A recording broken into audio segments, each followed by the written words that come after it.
Kumusta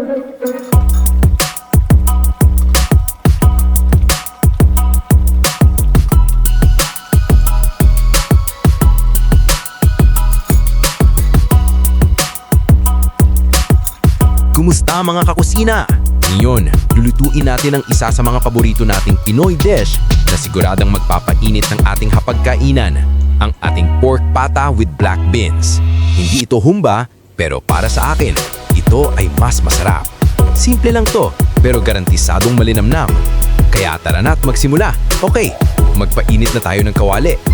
Lagyan natin ng mantika sa katamtaman o medium-low heat. Bago tayo magsimula, ihanda muna natin ang ating mga sangkap. Habang tayo ay nagpapainit ng mantika, kumuha tayo ng isang buong ulo ng bawang. Balatan at hiwain ng ito ng maliliit, gaya nito. Kailangan natin ng 2 piraso ng medium size na sibuyas. Ang gagawin ko, paghihiwalayin ko muna yung panlabas na singsing at yung inner part. Yung inner part, hihiwain ko lang ng maliliit para igisa. Yung onion rings, isasantabi muna natin. Gagamitin natin yan mamaya. 5 piraso ng hinog na medium size na kamatis. Hiniwa ko lang din ito ng maliliit. Siyempre, hindi mawawala ang calamansi juice. Depende na sa inyo kung gaano karami ang ilalagay nyo para sa asim na gusto ninyo. O kung wala, pwede rin namang lemon. Kapag mainit na ang mantika, igisa muna natin ang hiniwang sibuyas hanggang sa maging translucent. Huwag mong sunugin ha.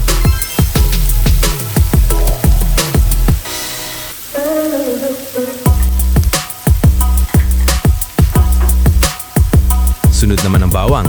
Igisa natin hanggang sa maging medyo brown at umalingasaw ng bango. Ang sarap ng amoy! Ngayon, ilagay at igisa ang hiniwang mga kamatis. Hayaan lang natin hanggang sa medyo kumatas ang mga juice nito. Ito ang magbibigay ng natural na asim at linamnam sa ating sarsa. At syempre, ang bida natin, ang pork pata. Pero kung ayaw nyo ng pata, pwede ring ibang parte ng baboy. O kung trip mo manok o baka, bahala kayo. Basta masarap. Ilagay na ang mga pata ng baboy at ipirito ito hanggang sa mag-brown ng kaunti ang magkabilang side. Tip, gumamit ng karne na may kasamang buto para mas masarap ang lasa ng sabaw o sarsa.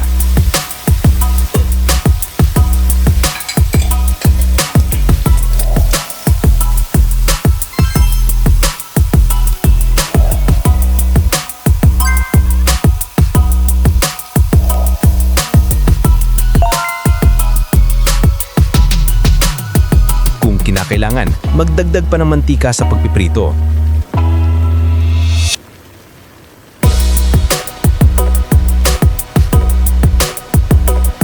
Maglagay ng patis o kung nais mo ay asin lang para sa kaunting alat at manuit ang lasa nito pandagdag umami sa karne.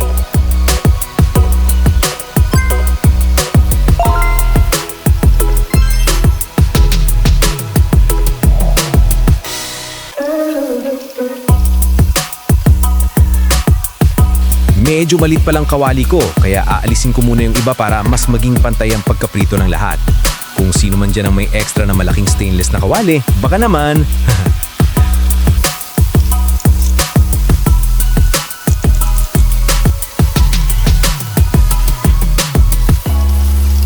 Kapag nag-brown na ang lahat, pagsamahin na ulit ang lahat ng piniritong pata sa kawali.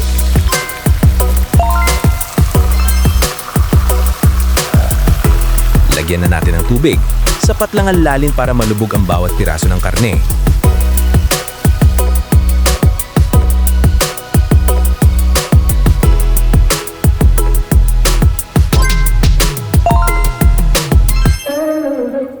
Dagdagan na rin natin ng calamansi juice o lemon juice kung anong available sa inyo saan man kayo sa mundo.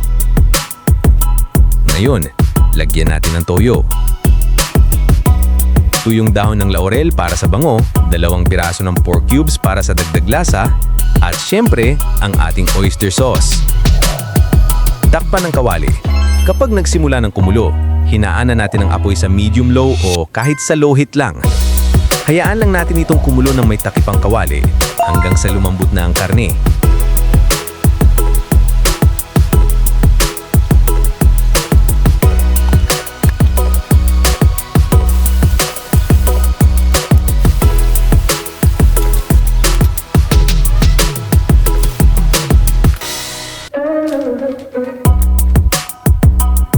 minsan nakakalimutan natin to. Pasensya na. Lagyan din natin ng pamintang powder para mas sumarap.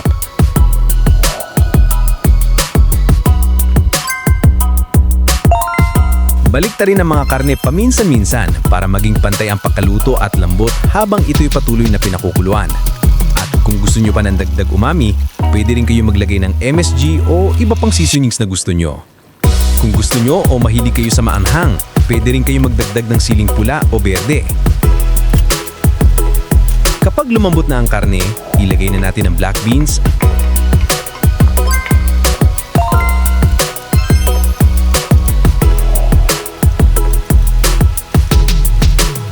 at i-adjust ang lasa ng sarsa ayon sa inyong kagustuhan. At ang isa ng tabing onion rings kanina. Haluin, takpan at hayaang pang kumulo ng ilang minuto.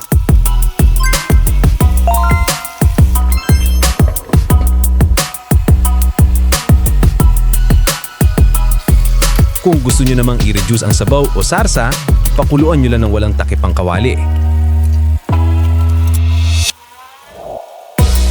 Ayan, luto na! Perfect tong ihain kasama ng mainit na kanin.